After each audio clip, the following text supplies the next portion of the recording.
Hello there, world of tankers. Welcome to the channel. I'm your host, Droodles Blitz, and in today's video, I'm going to be talking more about Unreal Engine. Gee, what a shocker, right? It just keeps getting worse. When I first saw Unreal Engine, I was like, okay, maybe it's not too bad. We have commanders, and we have sets, and people are telling me sets are good. They're not.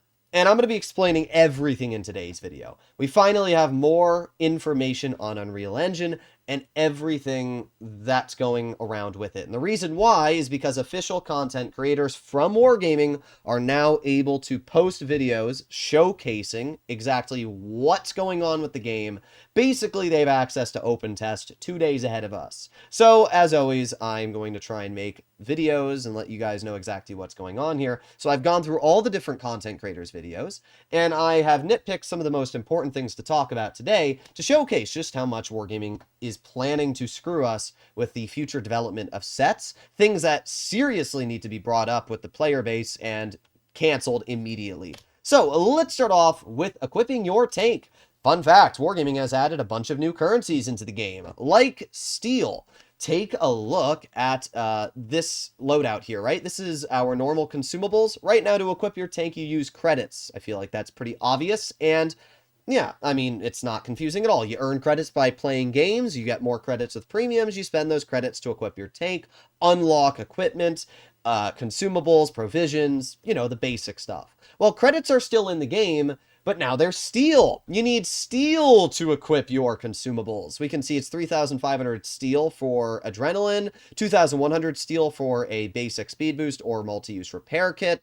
Or if you're using tungsten or any of those things, you're going to have to use steel. How do you get steel? You purchase it with credits. Why are we adding an additional currency, which is just another paywall? I don't know. We can see that 4,000 steel costs 20,000 credits. 50,000 credits will get you 10,500 steel. So if you want to equip your tank, it's going to cost you about 50,000 credits a game. Yes, you heard that right. About 50,000 credits a battle to equip a tank that's using like tungsten, adrenaline, and a multi-use repair kit.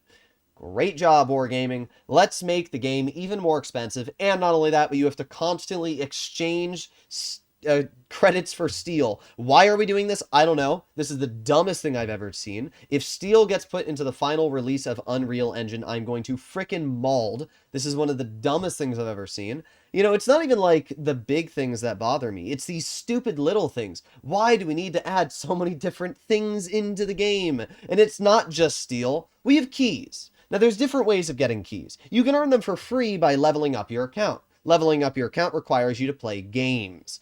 But there's another way to get your hands on keys, and that's with gold. See, what Wargaming has done here is actually rather genius if you think about it. What they've done is they've put a paywall behind tech trees. Right now, if you want to grind the VZ55, you simply click on the European nation and you start grinding the line. You can do this for any line in the game. Instantly just go to that nation and start working your way up to it.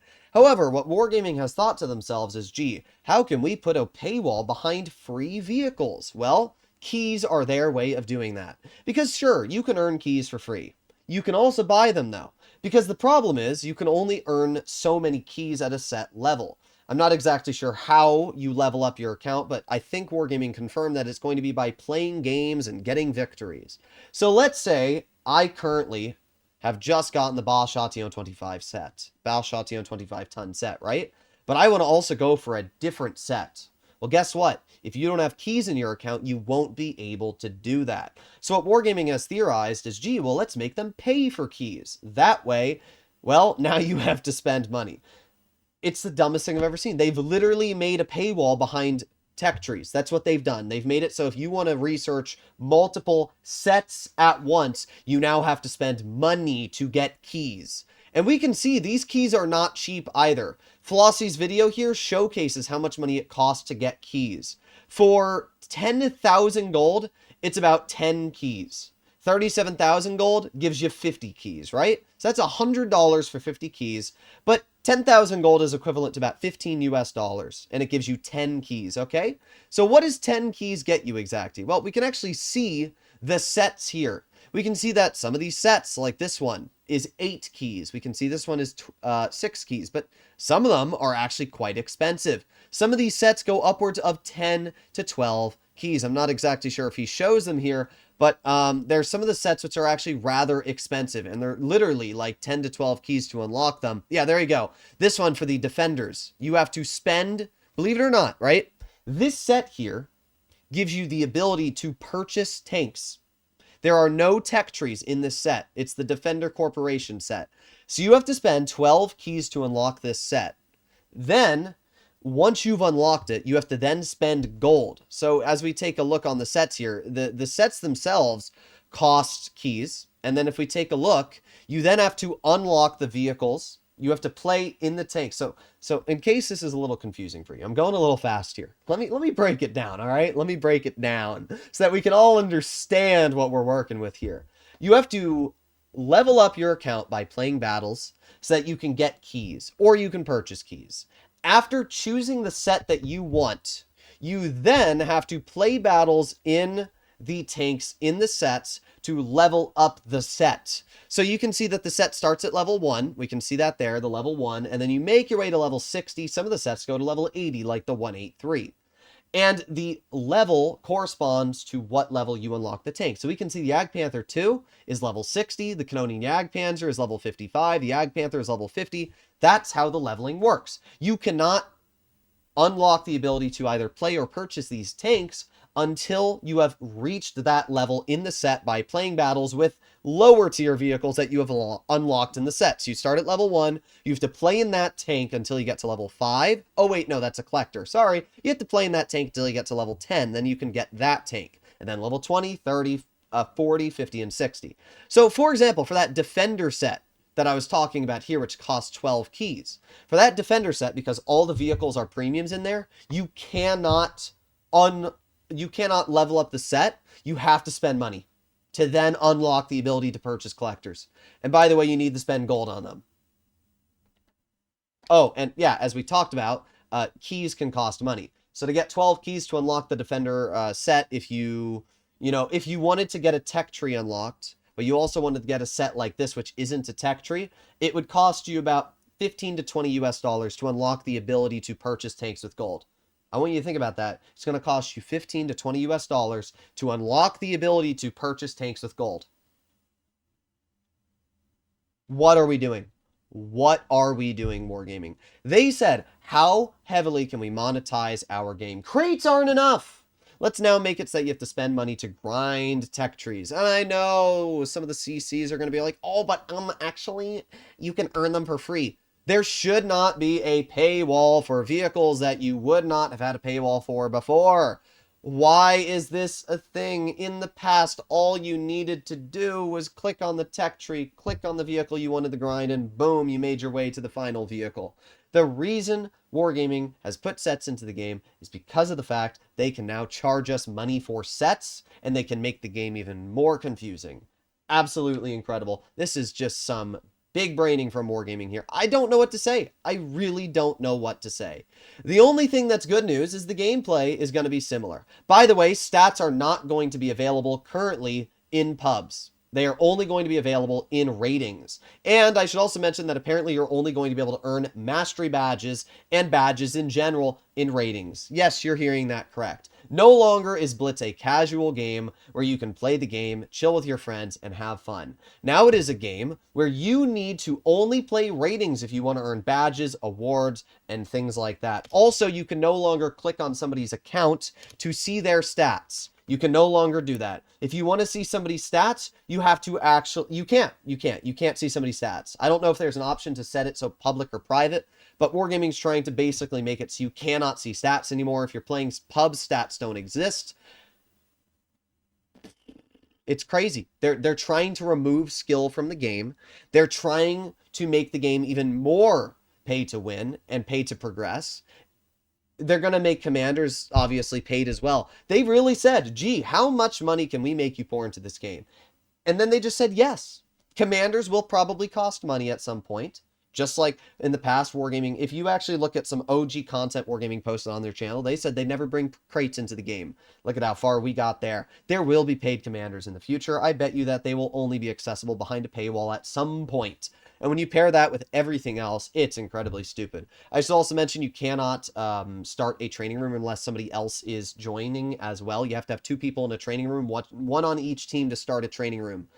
Isn't that great? You can't start the battle. Look at this. There's no start battle. You can't. Meadsy was trying to figure out how to start a training room. You can't. You have to have 2 people to start a training room. What are we doing, Wargaming? What are we doing? Nobody asked for any of this, and that's what pisses me off so much. I don't care if you are going to change this in the future and you're going to listen to us. The fact that Wargaming thought that this was going to be okay, the fact that they thought the player base was going to be accepting of what changes they brought here is insane. If the current Blitz changes that Wargaming has come into the game, if the current version of Unreal Engine comes into the game in 4 months, there will be no Blitz. The player base will freaking die because I will not play this game. You guys probably will not play this game. Originally, I wasn't thinking, oh, it's that bad. But now that I've seen sets, now that I've seen how they work, now that I've seen this stupid steel currency, now that I've seen they're removing skill from the game, they're removing stats essentially from the game. I mean, heck, Alexandra said alone, win rate is not about skill. So clearly, guys, why have a good win rate anymore when it doesn't matter? All we wanted was better graphics. That's all we wanted. Better graphics, better physics, and bigger maps and a new tech tree. That's it. But instead, Wargaming took the freaking worst route I've ever seen a company take. What the hell? And the craziest part is that it's just... whatever. I don't know what to say. I really hope Wargaming learns their lesson. You know, Wargaming said they're nervous. That's what they said. The dev team said they're nervous on the live stream. Bro, you better be nervous because the decisions that you've made have massive repercussions. And now you're finally learning what happens when the community takes back what they deserve. Like, this is ridiculous. You've been screwing us as a company for years. The amount of gambling that you've been promoting to children, the amount of ridiculous money you've been ripping off from us with the Waffenträger Alfie 100 event, and all these things, it's finally coming back to bite you in the butt. I mean, you don't listen to the community. You left us in the closet for this entire debacle of Unreal Engine. You didn't tell us anything. And then you're like, yo, guys, here you go. Here's an entirely different game that you won't like. Enjoy. You 100% are the reason why you're getting this flack. 100%. And originally I was open to the idea of it. But now that I've seen the full extent to what Unreal Engine is and what Wargaming's vision was when working on it, it's terrible. This is actually terrible. I really don't know what to say. I am incredibly disappointed with what Wargaming has done here. I really hope that they open their eyes and they listen to the community, because if they release what they've currently worked on, it will kill the game as we know it.